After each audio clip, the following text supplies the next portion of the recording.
Good afternoon and welcome to Project Management Tutorial 2 for this semester.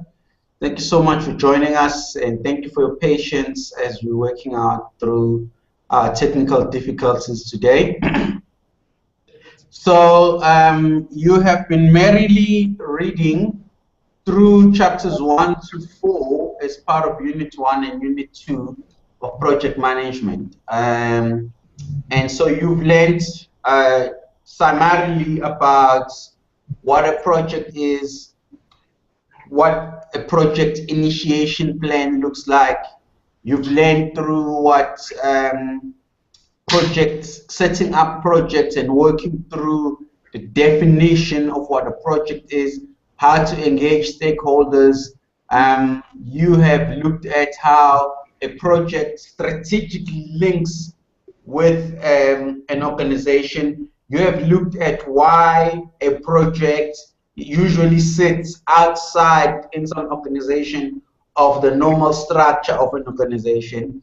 You have looked at how project managers manage the human resources that they have in light of the normal structure that exists within a business. You have looked at the strategy of a business and how a project links to the strategy of the business. You have looked at mega projects. You have looked at a portfolio of projects. You have looked at how a portfolio of projects come together to form part of the strategy of a business in terms of how business manages itself. And you have looked at different types of projects. All right. So you have gone through chapters 1 to 4 in your prescribed textbook, and that's where you should be over the last 3 to 4 weeks of this module. All right. Are there any particular questions that you probably have concerning the chapters that you've gone through in your module?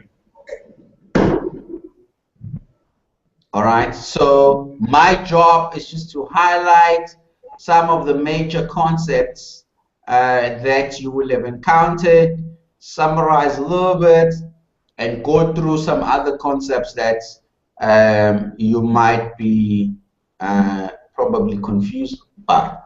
Okay, so this week, last week you will have read chapter 4.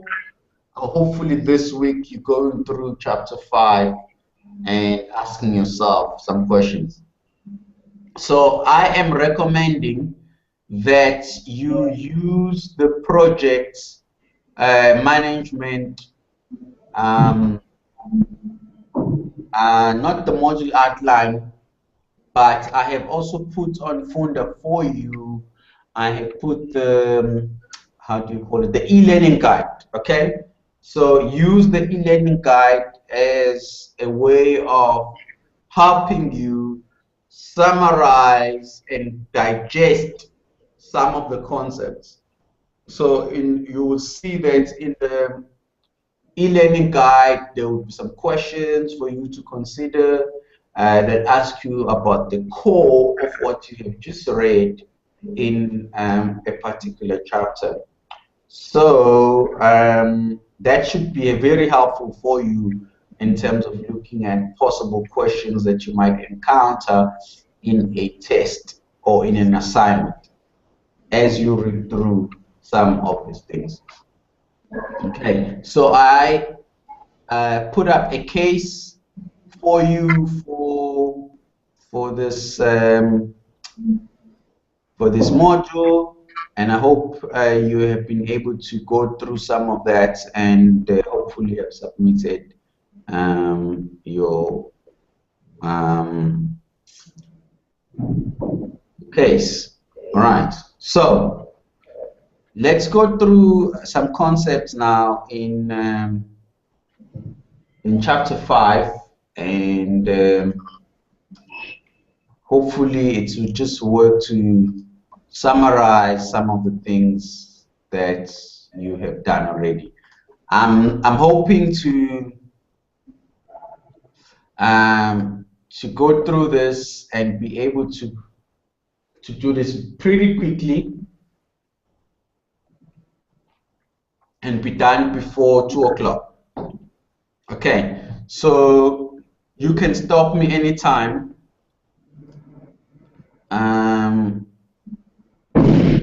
during the tutorial, and then we will have a look at some of your questions, should you have questions at all. All right. So your book that you are reading is called Project Management in Perspective, and we're working together with Oxford University Press to bring you some of these books. So hopefully you have been able to get yourself a copy, and you are merrily going through the book, and hopefully you are enjoying what you are reading, and you are beginning to appreciate and understand what the material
between project definition, planning, execution, and closure. We will look at some PDMs and CPMs methods to develop practical project network diagrams. What is a project network diagram and what it looks like? How do you find a critical plane, a critical path to manage a project and to accumulate and accommodate uncertainty in project plans? Okay. Project planning is not as clinical as some people would like to believe. A project plan is geared towards addressing the key concepts in a project. Remember the triple constraints of scope, quality, and time. And we'll look at cost, resources, and risk. Expecting the project plan to remain unchanged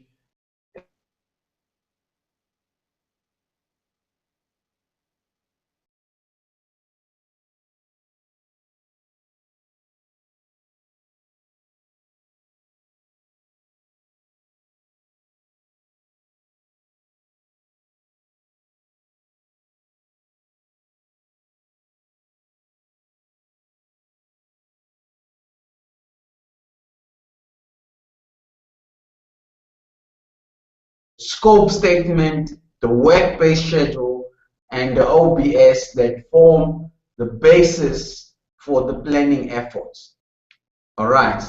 Once those activities have been identified, then we can start trying to simulate some type of timing in terms of our planning.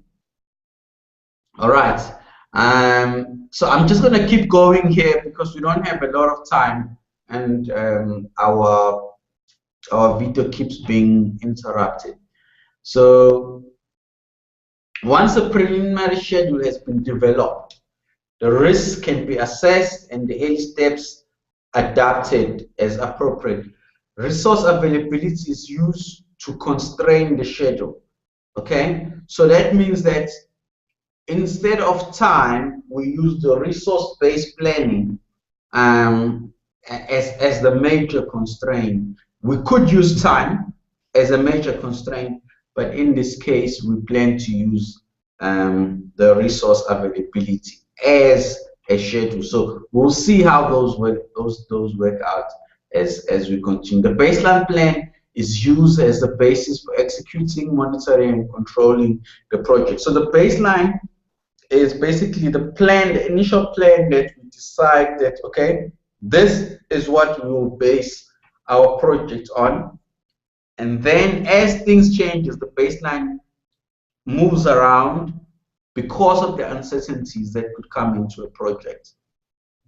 And so, but it's very important for us as things change to understand the base or the basis by which those things were done. Okay. Okay, so here is a planning model. All right. So, and this is figure 5.1 in your book. Okay, so we define the project, so we have to go through that. So we have under project planning definition, we have the scope statement, prioritization, the work breakdown structure, the organizational breakdown structure. Okay, so when I speak about the WBS and the OBS, you know what that means. Identity activities. So we identify what activities we are looking at, and then we work on the sequence of these activities. Okay, what comes first, then what comes after that, and then what comes after that.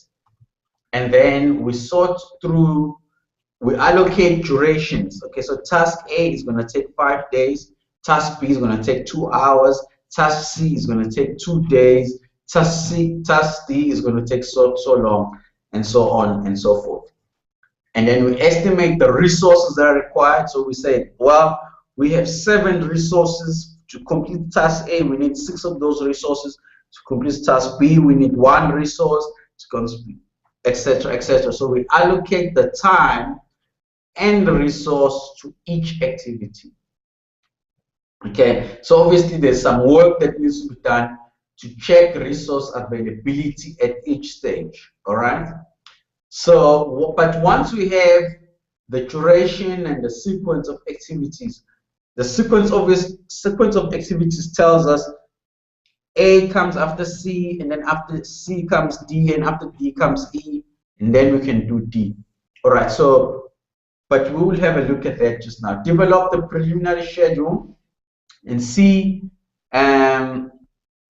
So once we've worked out the resource constraint schedule, we again go back to our preliminary schedule and see and reiterate. So there's certain things that are going to clash, and we need to be able to reiterate and check.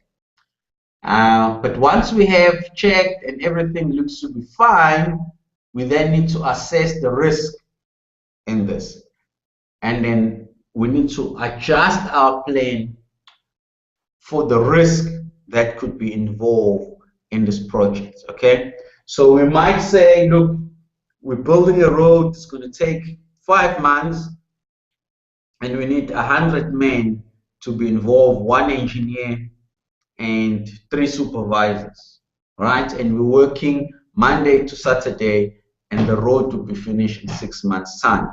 So that could bring us to here where we've done our preliminary plan, but we know that our project runs between July and November, and we know this project is in Cape Town, and the risk of rain and losing days because of rain is very high. That's the risk. Okay, that's the risk. So we've done our risk assessments, and we said, look, the rain is very high, and secondly, we might have men that we need to lay off, we might not be able to pay them, some of them will not come back to work. So how do we then change our plan to, how does it impact on our plan? So once we've done that, then we can document the project plan. Okay, so that should be documented in baseline project, and then we can begin to execute. Once we start executing, we need to rework our plan because certain things happen and they change, and we need to keep going back to the plan and try and change it. So by the time you finish the project, the baseline plan is not the same as the plan that you will have started with. All right, so please try and understand this model as it forms the basis of our understanding as we move forward. So it looks a little bit busy, scribbly, but it forms the basis of our understanding.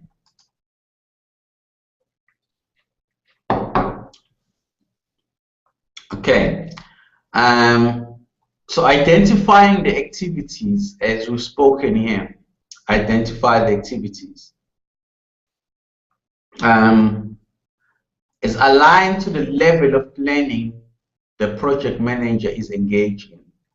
So it's at project level, stage level, at team level.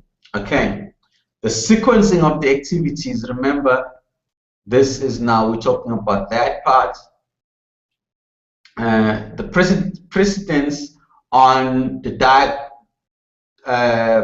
precedence diagramming method, the PDM. So these are activities represented in boxes, but we will have a look at that now, showing the relationship between the activities, and that is represented by arrows. So this is a diagram. We call it the PDM, precedence diagramming method. So where you show an activity which is, say, A, and then it's related to activity B through an arrow. All right, here, this is an example of a PDM network diagram which shows the relationships between the activities. All right. So the left-hand side of the nodes represent the start of the activity. So here, this side, the left-hand side, represents the start of the activity, and the other side represents the end. So once A is done, then B can start and C end. So this means that B and C are dependent on A to start. All right.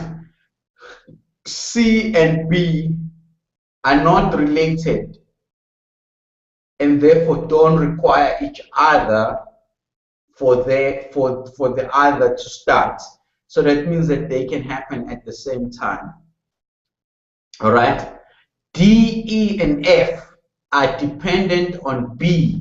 So that means that because the projects, the node here signifies a beginning and this one the end. So once B ends, then D, E, and F can start. But F cannot start until C is done. All right, so F is dependent on B and C being complete. Whereas D and E are dependent on B only being complete. Okay. And here, G is dependent on D, E, and F to begin, and they cannot begin without. Okay. So you can see here that the networks flow from the left to the right, from the top to the bottom. So that's how the sequence works. Okay. And activities are represented by these things. These are activities. Activity A, activity B, activity C. The right-hand side of the node represents the finish of the activity. So I've explained that. Splitting of activities is not allowed. So you can't split H. Okay, so you can't split an activity. Activity must be finished and done all together. Another rule is an activity cannot begin until all its preceding activities have been completed. So as I've explained that. 6 says each activity should be uniquely identified in ascending order from left to right. I've explained that. Looping or conditional statements are not allowed. So you can't say if F is not done, then start H. If F is 60% done, then start G. No. This one has been simplified. There are programs which attempt to do that, and they're very complicated. But for the purpose of this course, we just need to understand and simplify the concepts of a network diagram. And then we can begin. Okay, so key terms. Okay, so this is another example. So there is one common starts, okay, and as I've explained, that these activities are happening in parallel, all right? But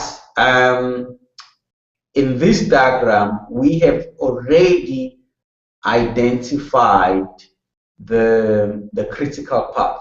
So here is the critical path, all right, for this project. So A, B, E, G, and I. All right, those are, that shows you the critical path in this project. So you need to, excuse me, appreciate that these activities show us, like, once A has happened, B has happened, E has happened, G has happened, and I has happened, that will indicate that the project is complete. That's why it's a critical path.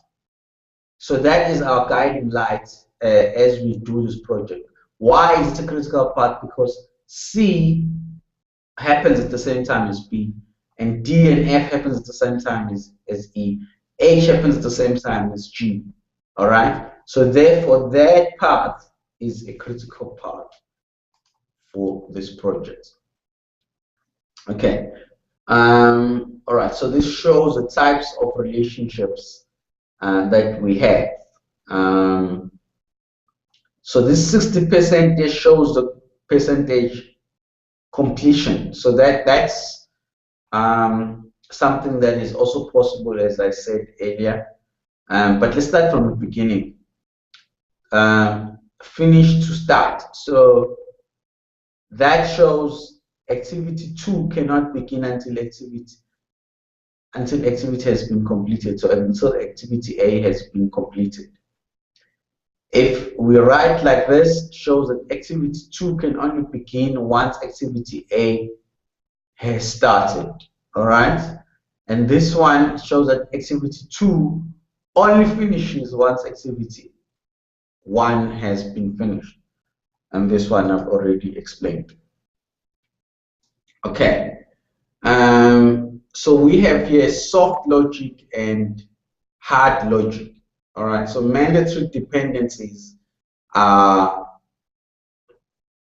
what we call hard logic, and then discretional dependencies are what we call soft logic.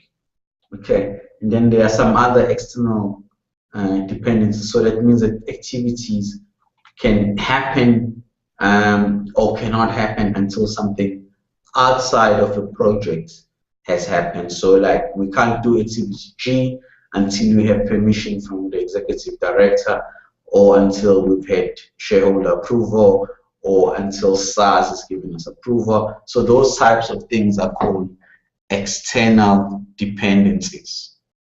All right, are you guys still with me? Or am I talking to myself?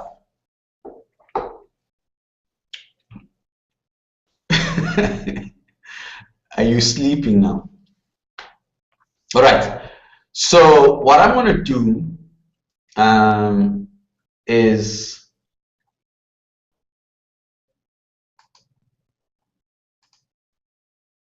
okay. So now we've gone through a few concepts about network diagrams. All right.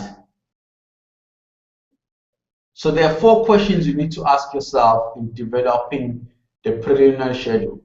You need to ask yourself, what is the expected duration of the project? What is the earliest start and finish times of each activity. What are the latest start and finish times of each activity?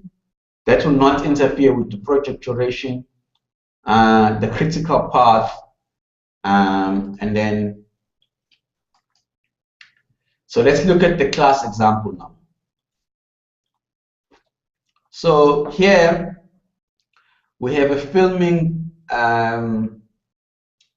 so we're doing filming, okay? So we're doing a movie. Here are the activities. Develop and obtain approval for a script, that's activity A. Film, so activity A has a duration of 2 days. Let's say these are days. Estimated resources, you need a director, 3 cameramen, and a customer. Activity B takes three days, so we film scene 1 for 3 days. We need a director and 3 cameramen, and it cannot start until A is finished. Similarly here, activity C cannot start until A is finished. Okay, so both B and C are dependent on A. Okay, and so forth and so forth. Okay. Let me just see. Okay, now, so we start with our network diagram. Now, I want you to look at this in terms of how we represent the timing of the projects in a network diagram. Okay, so ES, which is on the top left-hand corner, is the early start time, and EF is the early finish time on your right, and the activity is denoted in the middle, and then slack, the start slack is on this side, and the finish slack is on that side. So we'll explain those things as we go on. The late starts and the finish starts. Okay, so, and the duration. So here the project begins obviously at naught. Okay, so the early the early start time is naught because that's our first activity, and so that's A. It takes 2 days to finish this, and we will finish, the early finish time is that we'll finish it after 2 days. So there's no slack, there's no lost time for this. All right, and then B and C can start at the same time, but C takes 1 day. The earliest it can start is after day 2, and because it's 1 day, it can finish in 3 days. Similarly here, this is a 2-day activity, starts after 2 days, finishes, so it's 2 plus 3 is 5. And then we move on there. This is also 2. This 5 we carry here because it can only start after day 5. It's 2 days, then we finish day 7, and so forth and so forth. So now we know that we will only finish on the 19th day. It will take us 19 days to finish this activity, and the critical path is A, B, E, G, H, I. All right, I hope that was not complicated and that you can follow that. All right, and you can work this obviously backwards, and that will give you the slack time as you move on. So the latest finish time for activity I is 19. It takes 18. It takes 1 day to finish. So the latest start time can be 18. And so you work there. 18 minus 5 is 13. 13. So 13 minus 7 is 6. So that's your slack time for this project, for this activity to happen. All right, so that's the difference between that activity and that activity, it's 16 days. It's 6 days, all right? And the difference between this activity and this activity is also 6 days. All right, so that's what that says as you're working backwards. Okay, so what I'm going to do is, yeah, we're not going to go through the rest of that. You can go through that at your own time. I'm going to stop here, and so have a look at that. Have a look at network diagrams, play around with the activities, and see how this table changes. But use this example to help you do some understanding on how to write a network diagram. All right. Thank you so much, guys. I hope that was helpful. Let me know if you have any questions about this stuff. All right. Thank you very much. Okay, bye.